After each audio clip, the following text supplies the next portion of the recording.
Hey friends, welcome back to Hobart's Reviews. My name is Hobart. So today we're going to be doing a review and a road test of the iEnyrid M4 Pro S Plus. I know, it's a mouthful. We're going to start off with an overview of the features and specifications. Then I'll take you out on a ride and show you how it handles on the road. And then we'll wrap things up with my pros and cons, and I'll let you know what I think about the scooter. So let's go ahead and get things started now. We'll go in detail to the different features and specifications here on the iEnyrid M4 Pro S Plus.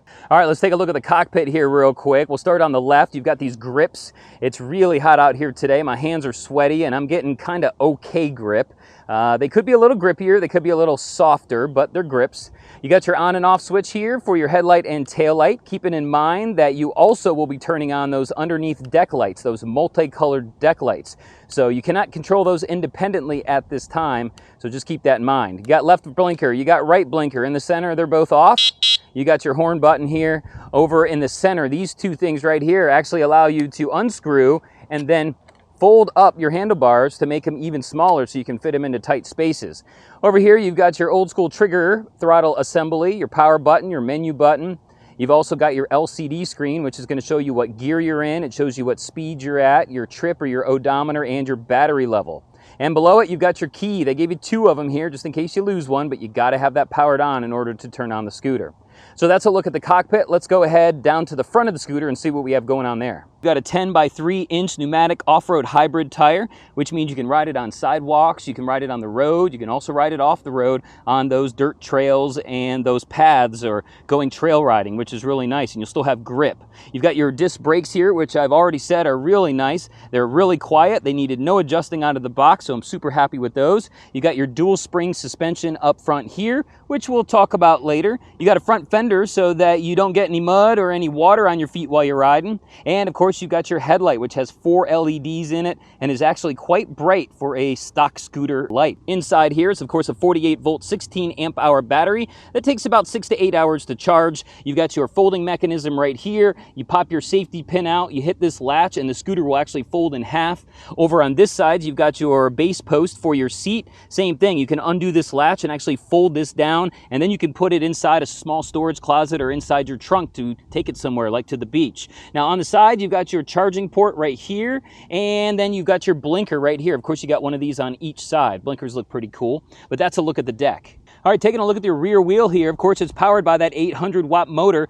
1500 watt peak for those 20 to 25 degree inclines you might encounter. Of course, you got your rear disc brake assembly. Like I said, these guys came perfectly adjusted. No problems at all, no sounds, no squeaks. I love them and they work well. You've got your 10 by 3 pneumatic tire back here with these orange accents around the rim, which goes with the rest of the scooter. That's nice. And of course, you got these anodized rear shocks in the back, which are cushy, they're quiet, and they work really well. Now, when it comes to adjusting the handlebars, you're actually going to do that right here. Now, one of the problems I've had with these electric scooters that don't have adjustable handlebars is that the seat is so low and the handlebars are so high. Who wants to ride like this all the time? It just really hurts your shoulders. So the fact that you can easily just undo this latch, bring it down to the height that you like for riding when you're sitting down, and now when I'm riding, my shoulders don't hurt and it's much more comfortable. But if I wanted to stand up, it's as easy as just putting these handlebars right back up again, taking the seat off, standing up on the scooter, and I'm ready to ride. All right, well, now that we've gone over the features and specs, let's test them out here in real world conditions out on the road. So let's start off with the acceleration. We got an 800-watt motor in here. Let's see how well it accelerates us. So let me go ahead and floor it. 10, 12, 15, 17, 19, 20, 22, 24, 26, 27. So there you go. It takes quite a while to get to that top speed. Speaking of the brakes,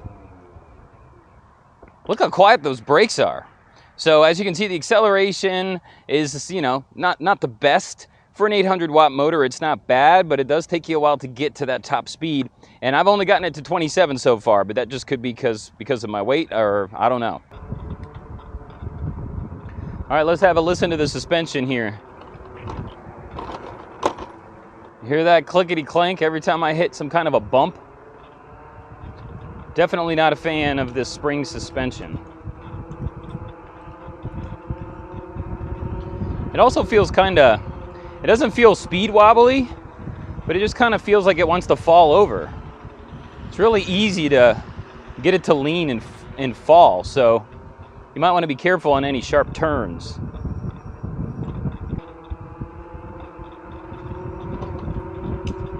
Let's test the brakes out again. Wow, those are really nice brakes. I mean, I was doing 20-something miles an hour and I stopped almost immediately and no sound. So again, really nice brakes. Now, as I've said before, it's a little small for me. I wish that these seat posts were higher. I'll try to angle the camera down here, but my legs are bent. You know, I feel like I'm a giant on this thing. So this might be better for, you know, ladies, teenagers, smaller adults. I'm 6 foot, so maybe I'm a little tall for this guy, but I do like the fact that you can bring this down. All right, let's listen to the suspension.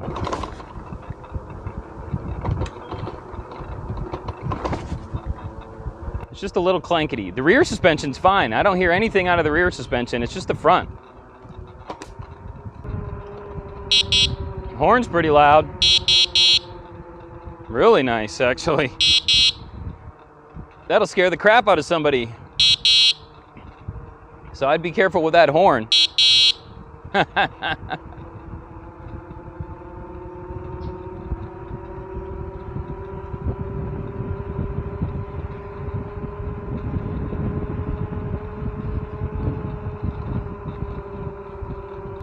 I mean, it rides pretty nice. I'll give it that. It does ride nice, besides the clinkety clinks and stuff that you hear.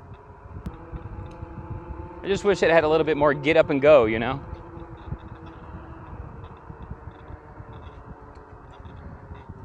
It does want to tip over, though, pretty easily. It doesn't take much to get this thing to lean.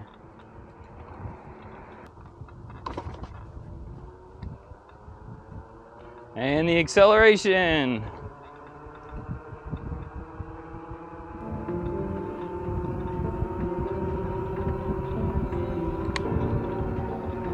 And the brakes. Woo! Man, those are good brakes. That's nice.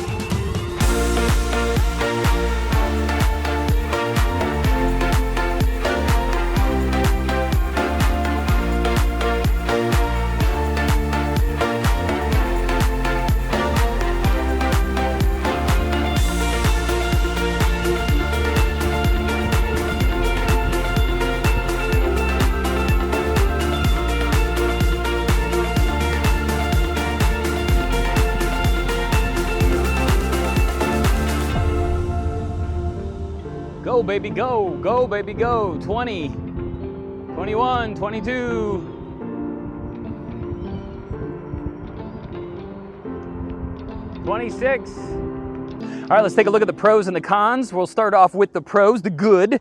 First thing I want to say is the design, the aesthetics of the scooter is really nice. I love the way it looks. I love the orange and the black, all the accents that they have, the anodized pieces throughout. So the look and the design of the scooter, 2 thumbs up from me.